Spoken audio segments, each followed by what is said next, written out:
नमस्ते। आज हम अध्ययन कर रहे हैं अपठित काव्यांश को किस प्रकार हल कर सकते हैं। तो यहाँ आपको नियमानुसार समझाया जाएगा कि अपठित काव्यांश को हल कैसे करते हैं। इसी प्रकार से हमने अपठित गद्यांश को भी हल करना सीखा था। तो यहाँ काव्यांश को नियमानुसार समझाने के बाद आप एक दो उदाहरण को अनुभव से करेंगे, प्रैक्टिस करेंगे, तो निश्चित रूप से आप कभी नहीं भूल पाएंगे एक बार करने के पश्चात। तो आइए शुरू करते हैं। अपठित काव्यांश। तो अपठित काव्यांश किसी कविता का वह अंश होता है, कोई भी कविता का अंश होता है अपठित काव्यांश, जो पाठ्यक्रम में शामिल पुस्तकों से नहीं लिया जाता है। जो पाठ्यक्रम में जो भी सम्मिलित पुस्तकें होती हैं उनसे अलग लिया जाता है कोई भी कविता से। इस अंश को छात्रों द्वारा पहले नहीं पढ़ा गया होता है। अपठित काव्यांश का उद्देश्य काव्य पंक्तियों का भाव और अर्थ समझना होता है। तो उसके उद्देश्य होता है कि छात्र इसकी काव्य पंक्तियों का भाव और अर्थ समझ सकें, कठिन शब्दों के अर्थ को समझ सकें और उसके प्रतीकार्थ को समझ सकें, काव्य सौंदर्य को समझ सकें। तो ये सब इसका उद्देश्य होता है, प्रतीकार्थ समझना, काव्य सौंदर्य समझना, काव्यांश की भाषा शैली को समझना और काव्यांश में निहित संदेश को समझना, शिक्षा की समझ आदि से संबंधित विद्यार्थियों की योग्यता की जांच परख करना ही अपठित काव्यांश का उद्देश्य होता है। अपठित काव्यांश पर आधारित प्रश्नों को हल करने से पहले काव्यांश को 2-3 बार पढ़ना चाहिए। सरसरी दृष्टि से उसको 2-3 बार पढ़ लेना चाहिए तथा उसका जो भावार्थ है वो समझ लेना चाहिए तथा उसका भावार्थ और मूल भाव समझ में आ जाए कि हम उसको 1-2 बार सरसरी दृष्टि से पढ़ें ताकि उसका भावार्थ और मूल भाव हमें समझ में आ जाए। इसके लिए काव्यांश के शब्दार्थ एवं भावार्थ पर चिंतन मनन करना चाहिए। तो उसके शब्दार्थ देख लें और उसके भावार्थ देखें, उस पर चिंतन मनन करें। छात्रों को व्याकरण एवं भाषा पर अच्छी पकड़ होने से यह काम आसान हो जाता है कि अगर अपठित काव्यांश को हल करने वाला छात्र भाषा और व्याकरण की अच्छी जानकारी रखता है तो उसके लिए यह आसान है। यद्यपि गद्यांश की तुलना में काव्यांश की भाषा छात्रों को कठिन लगती है, कि ऐसा सामान्यतः होता है कि गद्यांश की तुलना में पद्यांश की जो भाषा होती है वो थोड़ी जटिल लगती है, किंतु इसे भी उतना हल करना उतना ही आसान है। इसमें अपठित काव्यांश में प्रतीकों का प्रयोग इसका अर्थ कठिन बना देता है। इसमें जो प्रतीकार्थ होता है वह इसको जटिल बना देता है। फिर भी निरंतर अभ्यास से इन कठिनाइयों पर विजय पाई जा सकती है। मैं पूर्व में ही बता चुका हूँ कि आप ये नियम एक बार देख लें और तत्पश्चात आप 4-5 उदाहरण अगर अभ्यास से करते हैं, प्रैक्टिस करते हैं, तो फिर आपको दोबारा कभी भी अपठित काव्यांश को पढ़ने की आवश्यकता नहीं है। फिर चाहे कहीं से भी कोई भी काव्यांश आए आप उसको आसानी से हल कर सकते हैं। अपठित काव्यांश संबंधी प्रश्नों को हल करते समय निम्नलिखित प्रमुख बातों को ध्यान देना चाहिए, इन बातों पर गौर करना चाहिए, ये आगे बताई गई हैं। देखो, काव्यांश को 2-3 बार ध्यानपूर्वक पढ़ना चाहिए कि पहले तो उसको सरसरी दृष्टि से अच्छी तरह पढ़ लें, अर्थ और उसके मूल भाव को समझ लें, कठिन शब्दों या अंशों को रेखांकित कर लें कि जो भी आपको महत्वपूर्ण अंश लग रहा है या कठिन शब्द लग रहा है उसको आप रेखांकित करें, अंडरलाइन कर लें। प्रश्न पढ़ना और संभावित उत्तर पर चिन्हित करना कि पहले प्रश्न पढ़ लें और फिर आपको लग रहा है कि ये उत्तर संभावित हो सकता है तो उसको चिन्हित कर लें, उसको आप रेखांकित कर लें। लेकिन ये ध्यान रखना कि उसको एज इट इज़ नहीं उतारना है काव्य की पंक्ति में, उसको सरल करके फिर उतारना है। प्रश्नों के उत्तर देते समय प्रतीकार्थों पर विशेष ध्यान देना चाहिए कि जो प्रतीकार्थ हैं उनको अच्छी तरह समझना चाहिए और उसका मूल भाव प्रकट करना चाहिए। प्रश्नों के उत्तर काव्यांश से ही देना, काव्यांश से बाहर जाकर उत्तर देने का प्रयास न करना। तो ये ध्यान देने योग्य बात है कि प्रश्न के जो उत्तर है वो काव्यांश से ही दिया जाना चाहिए, काव्यांश से बाहर उत्तर देने का प्रयास नहीं करना चाहिए। और उत्तर अपनी भाषा में लिखना, काव्यांश की पंक्तियों को उत्तर के रूप में न उतारना। तो ये मैं बता चुका हूँ, ये विशेष ध्यान रखना है आपको। अधिकांश छात्र ऐसा करते हैं कि अपठित काव्यांश में जो संभावित उत्तर उनको नज़र आ रहा है उसको अपठित काव्यांश में जो शैली दी गई है अर्थात काव्यांश की पंक्ति को ही उठाकर उत्तर में रख देते हैं। ऐसा नहीं करना है, उसको अपनी सहज सरल भाषा में रूपांतरित करके और फिर उसको उत्तर बना के फिर लिखना है।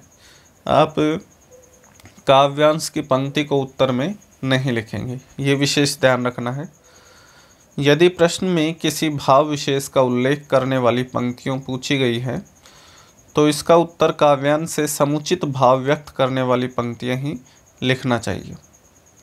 कि कोई भी विशेष उल्लेख करने वाली पंक्तियां पूछी गई हैं तो इसका जो उत्तर है वो काव्यांश में जो संपूर्ण भाव व्यक्त कर रही हैं उन पंक्तियों को लिखना चाहिए। शीर्षक काव्यांश की किसी पंक्ति विशेष पर आधारित न होकर पूरे काव्यांश के भाव पर आधारित होना चाहिए। और काव्यांश में अगर शीर्षक पूछा जाता है तो ऐसा नहीं है कि किसी एक पंक्ति या दो पंक्ति को वो प्रकट कर रही हो, उसके भाव को प्रकट कर रही हो, जबकि आपका शीर्षक इस प्रकार से मजबूत और आकर्षित होना चाहिए कि वो पूरे काव्यांश के भाव पर आधारित हो, पूरे काव्यांश का भाव प्रकट कर रही हो। शीर्षक संक्षिप्त, आकर्षक और अर्थवान होना चाहिए। आपका जो शीर्षक है वो छोटा होना चाहिए, आकर्षक होना चाहिए और संपूर्ण काव्यांश का अर्थ ग्रहण किया हुआ होना चाहिए, अर्थात उसी के इर्द गिर्द पूरा का पूरा काव्यांश होना चाहिए। अति लघुत्तरीय या कह सकते हैं कि अति लघुत्तरात्मक तो प्रश्न होता है और लघु उत्तरीय, और जो लघुत्तरात्मक प्रश्न होता है उन प्रश्नों के उत्तर में शब्द सीमा का ध्यान रखना अत्यंत आवश्यक है। शब्द सीमा का ध्यान रखना चाहिए। जो अति लघुत्तरीय प्रश्न होता है और लघुत्तरीय प्रश्न होता है, अर्थात अति लघुत्तरात्मक और लघुत्तरात्मक प्रश्न होते हैं, उनमें इन दोनों में ही उत्तर सीमा का ध्यान रखना चाहिए, शब्द सीमा का। कि अति लघुत्तरात्मक प्रश्न में तो लगभग 3 या 4 शब्दों में उत्तर देना होता है और लघुत्तरात्मक जो प्रश्न होता है उसमें लगभग 1 या 2 पंक्ति में उत्तर देना होता है। तो इस चीज़ का आप ध्यान रखें। प्रश्नों का उत्तर लिखने के बाद एक बार दोहरा लेना चाहिए ताकि असावधानी से हुई गलतियों को सुधारा जा सके।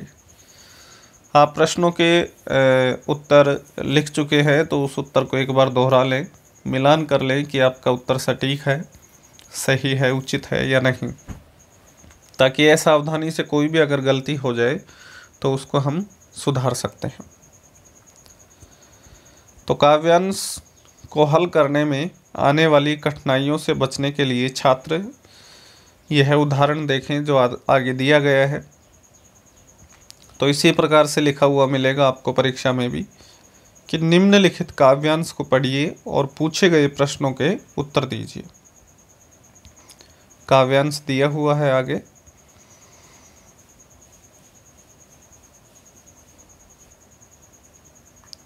देखिए दिया है यहाँ कि आओ मिले सब देश बांधव, हार बनकर देश के, साधक बने सब प्रेम से, सुख शांति में उद्देश्य के, क्या सांप्रदायिक भेद से है एक की मिट सकता हो, बनती नहीं क्या एक माला, विविध सुमनों की कहो, रखे परस्पर मेल मन से, छोड़कर अविवेकता, मन का मिलन ही मिलन है, होती उसी से एकता, सब बैर और विरोध का बाल बोध से वारण करो, है भिन्नता में खिन्नता ही एक धारण करो।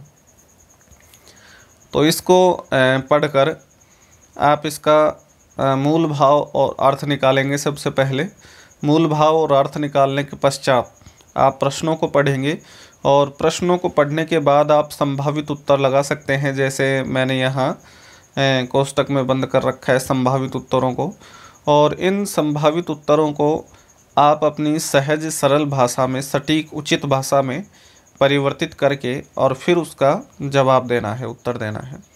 तो सबसे पहले तो हम इसका शीर्षक खोजेंगे। तो एक बार और पढ़ लेते हैं इसको ताकि शीर्षक स्पष्ट हो जाए कि आओ मिलें सब देश बांधव हार बनकर देश के, साधक बने सब प्रेम से सुख शांति में उद्देश्य के, क्या सांप्रदायिक भेद से है ऐक्य मिट सकता हो, बनती नहीं क्या एक माला विविध सुमनों की कहो, रखे परस्पर मेल मन से छोड़कर अविवेकता, मन का मिलन ही मिलन है होती उसी से एकता, सब बैर और विरोध का बाल बोध से वारण करो, है भिन्नता में खिन्नता ही एकता धारण करो। तो आपको आपके मन में उठ रहा होगा इसका शीर्षक हो जाएगा जैसे विभिन्नता में एकता, या भारतीय राष्ट्र एकता कह सकते हैं कि राष्ट्र एकता या विभिन्नता में एकता, क्योंकि यहाँ एकता की आह्वान किया गया है और ये सभी विभिन्नताएं हैं, तो विभिन्नता होने के बाद भी हमें एकता कायम करना चाहिए। तो मैंने यहाँ आपको दो शीर्षक उभार कर बता दिए हैं कि विभिन्नता में एकता या राष्ट्र एकता। तो इस प्रकार से शीर्षक हो गया है। पूछा जाए तो हम लिख सकते हैं, लेकिन दोनों नहीं लिखने हैं, उसमें से एक ही लिखना है, या दोनों लिखें तो आप ओब्लिक लगा के लिख सकते हैं और लगा के। अब इस प्रकार से जैसे कि मैंने ये चिन्हित कर रखा है, आप कोई भी काव्यांश होता है उस काव्यांश को इस प्रकार से चिन्हित कर सकते हैं प्रश्नों के उत्तर। अब देखते हैं।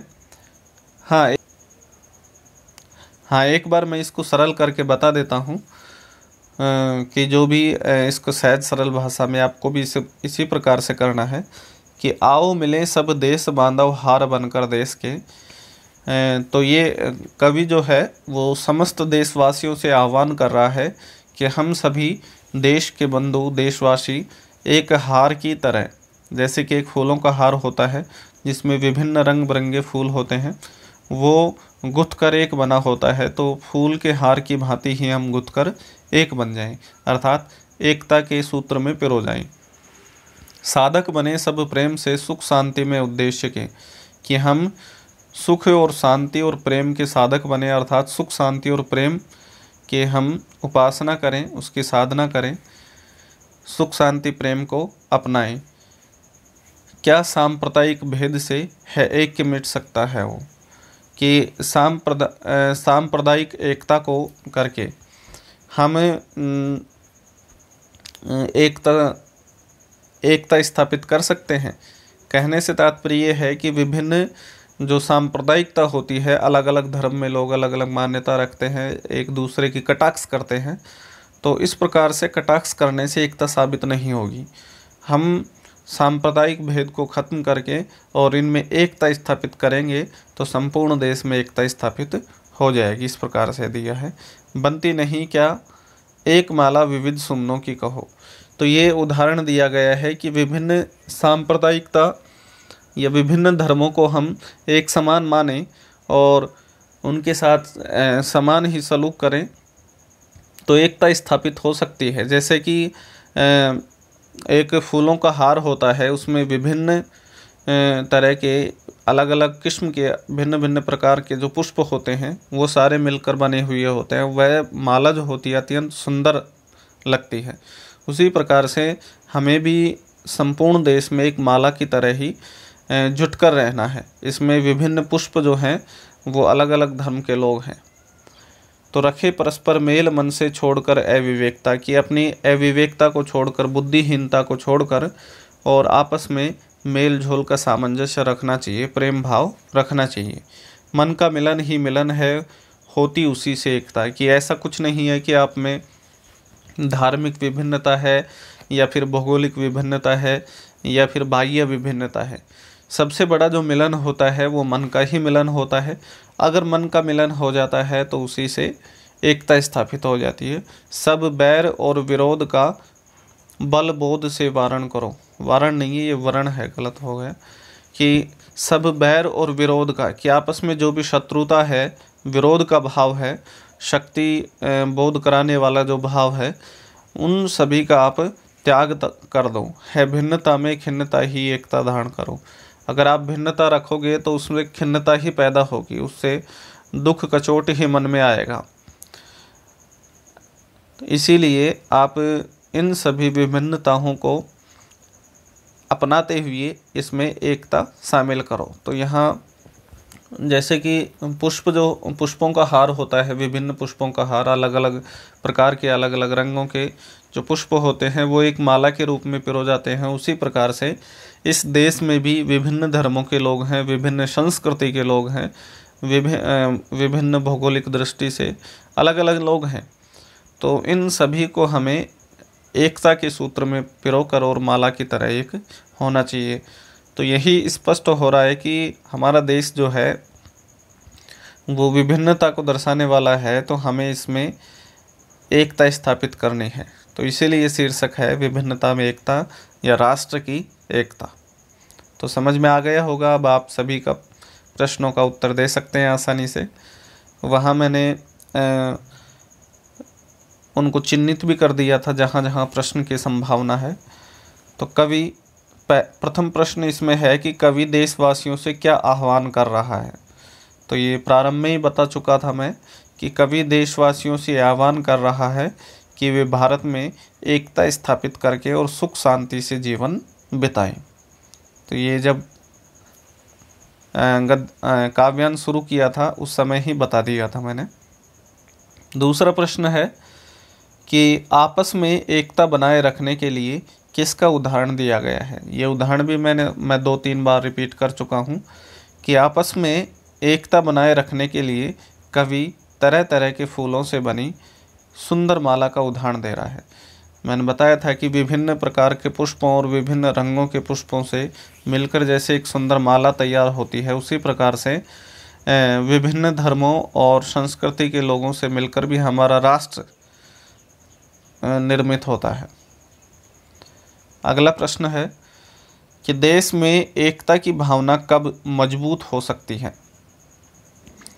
तो इसमें उत्तर आएगा कि देश में एकता की सच्ची भावना तब मजबूत हो सकती है जब हर देशवासी जाति, धर्म, भाषा, प्रांत आदि के बारे में अविवेक से सोचना बंद करे और सच्चे मन से दूसरों का मेल करे। ये भी मैं आपको बता चुका हूँ कि देश में अलग अलग जाति, धर्म है, भाषा, संस्कृति अलग अलग होती हैं।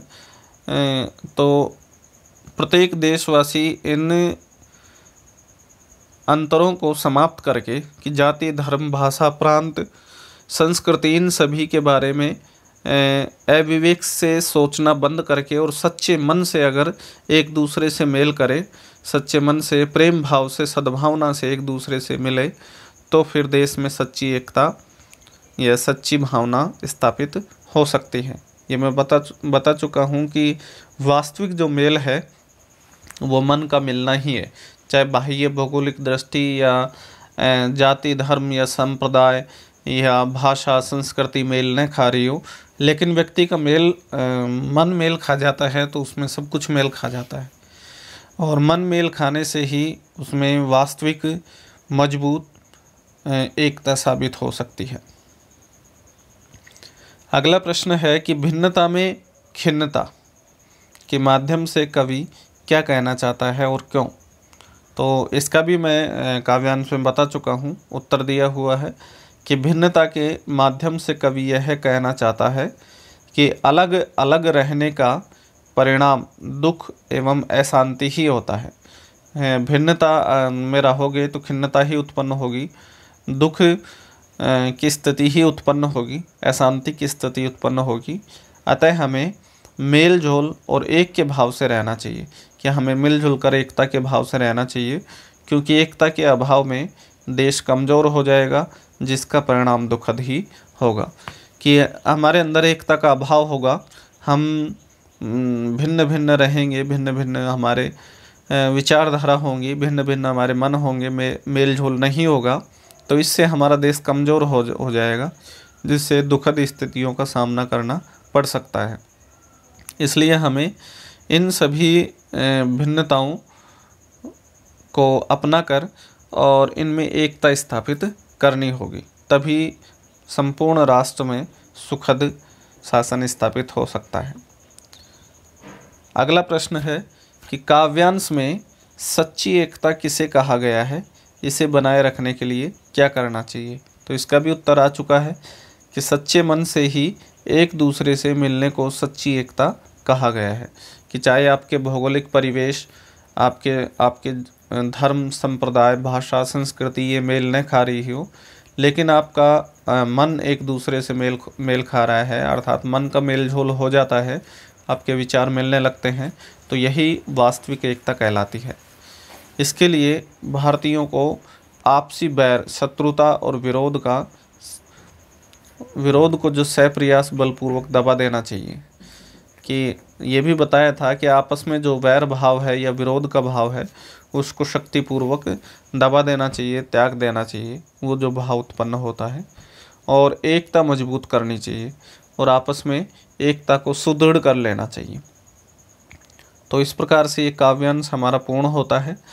और मैं आपको एक और उदाहरण दूंगा इसमें हल करने के लिए। इस प्रकार से आप 4-5 उदाहरणों को निरंतर अभ्यास करते रहेंगे तो फिर आप जीवन भर कभी नहीं भूल पाएंगे। ऐसी अभ्यास से इस प्रकार से ट्रिक सीख जाओगे कि एक बार आप पढ़ लिया तो दोबारा फिर कभी पढ़ने की आवश्यकता नहीं होगी। तो जैसे ही 2 उदाहरण मैं आपको प्रस्तुत कर दूंगा और 2-3 आप पढ़ लेना। तो इस प्रकार से, और ये क्या है कि हर एक कक्षा में और हर एक परीक्षा में पूछा जाता है, जिसमें भी हिंदी विषय आता है, चाहे वो कंपटीशन एग्ज़ाम हो या बोर्ड एग्ज़ाम हो, ये आपको अंत तक पूछा जाएगा। यहाँ तक कि RAS लेवल तक भी पूछा जाता है ये। तो इसको हल्का न समझे, इसलिए इसका थोड़ा सा अभ्यास करने की आवश्यकता है। मुश्किल से आपको 1.5-2 घंटे में आसानी से सीख जाएगा, जो जीवन में कभी दोबारा प्रयास करने की आवश्यकता नहीं पड़ेगी। तो जो उदाहरण है वो मैं नेक्स्ट वीडियो में प्रस्तुत करता हूँ। धन्यवाद।